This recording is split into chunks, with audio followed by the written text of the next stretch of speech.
세례 요한이 회개의 세례를 주며 회개하라 백성들에게 외칩니다.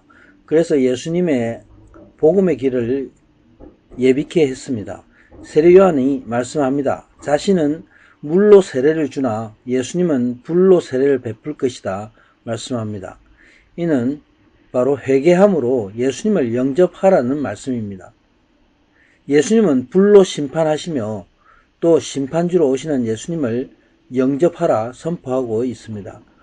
본장에서 누가 기자는 계속해서 세례 요한의 사역을 소개하고 있습니다. 예수님이 누구이신가 기록하고 있습니다. 바로 세례 요한은 예수님이 오시는 길을 준비하는 사역을 위해서 엘리야의 영으로 복음을 선포함으로 예수 그리스도를 증거하는 삶을 살았습니다. 세례 요한이 저들에게 회개하라 외칠 때 백성들이 묻습니다. 그러면 10절에 우리가 무엇을 하리이까? 이때 세례 요한이 대답합니다. 옷 2벌이 있는 자는 옷 없는 자에게 나누어 주라.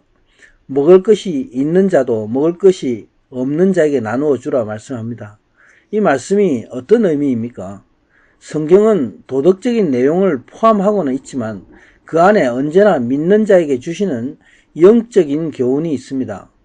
이 말씀은 예수님을 영접하는 자세에 대한 것입니다.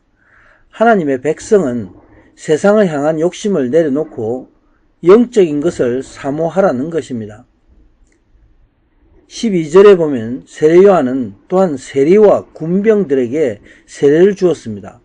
당시 세리와 군병들은 유대인들에게 환멸의 대상이었습니다. 세리들은 로마 정부의 관원으로서 유대인을 착취하고 많은 돈을 세금으로 받아내었습니다. 군병들은 바로 로마 정부가 유대인을 통치하기 위해 파견한 로마 군인들입니다. 특별히 누가 기자는 이들 내세워서 유대인의 원수와 같은 저들을 향해서 세례 요한의 견해를 묻고 있습니다. 그리고 백성이 어떤 모습으로 예수님을 영접해야 하는가 말씀하고 있습니다. 저들 향해서 회개하라 외치고 있습니다. 곧 회개하고 하나님의 백성으로 나아올 것을 선포하고 있는 것입니다.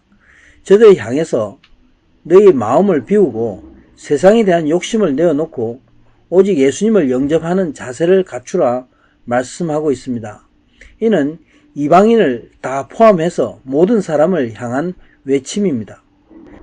이렇게 백성들이 바라고 기다리는 모습은 세례 요한의 능력이 있는 하나님의 선지자로서의 모습을 보여주고 있습니다. 마태복음 3장 4절에 마태 기자는 세례 요한의 모습을 이렇게 말씀하고 있습니다. 요한은 약대 털옷을 입고 허리에 가죽띠를 띠고 음식은 메뚜기와 석청을 먹었더라 말씀합니다. 백성들은 요한을 기다리는 메시아라 생각하고 저들이 의논하였다 말씀하고 있습니다. 요한은 저들의 생각에 대답합니다. 자신은 물로 세례를 주거니와 나보다 능력이 많으신 이가 오신다 말씀합니다. 바로 예수님이 메시아이시다. 그런데 자신은 그의 신들매도 풀기도 감당치 못한다 말씀합니다. 신들매를 푼다는 것은 그리스도의 종로로 자격할 그런 자격도 없다는 말씀입니다. 예수님은 물로 세례를 주시는 것이 아니라 성령과 불로 세례를 주실 것을 말씀합니다. 성령과 불로 세례를 주실 것은 예수님이 곧 예수님을 믿고 영접하는 자에게 성령님을 보내주실 것을 의미하고 있는 말씀입니다. 또한 17절에 말씀합니다. 손에 키를 들고 자기의 타작마당을 정하게 할 것이며 알곡과 죽정이를 갈라 알곡을 곡간에 넣고 죽정이는 불에 태울 것을 말씀합니다. 이 말씀은 바로 예수님이 성령의 불로 알곡으로 열매를 맺는 자들과 열매 맺지 못하는 죽정이들을 불로 심판하시는 분이시라 말씀하고 있습니다. 곧 마지막 때에 믿는 자는 천국으로 믿지 않는 자는 지옥의 영원한 멸망의 심판이 있다는 말씀입니다.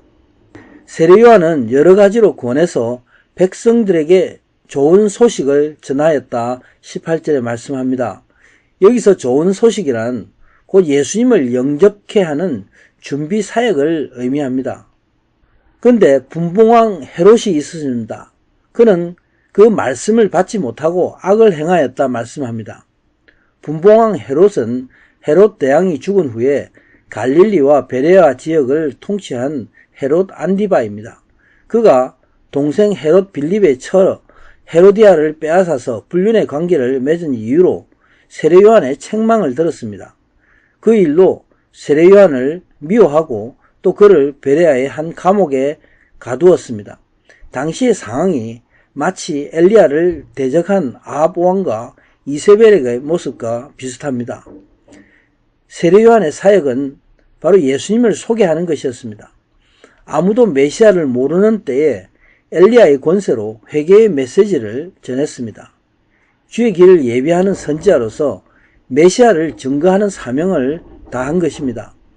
오늘날 우리 믿는 자의 사명은 또한 이와 같이 세례 요한의 사명을 받은 자들입니다. 이제 다시 오시는 주님을 맞아서 스스로 주님의 신부로 준비되어야 합니다. 그리고 많은 주님의 택한 자들을 준비케 하는 일입니다. 다시 오시는 예수님의 오실 길을 준비하는 사역을 잘 감당하는 것이 바로 이 시대에 우리 믿는 자의 받은 바 사명입니다. 아멘.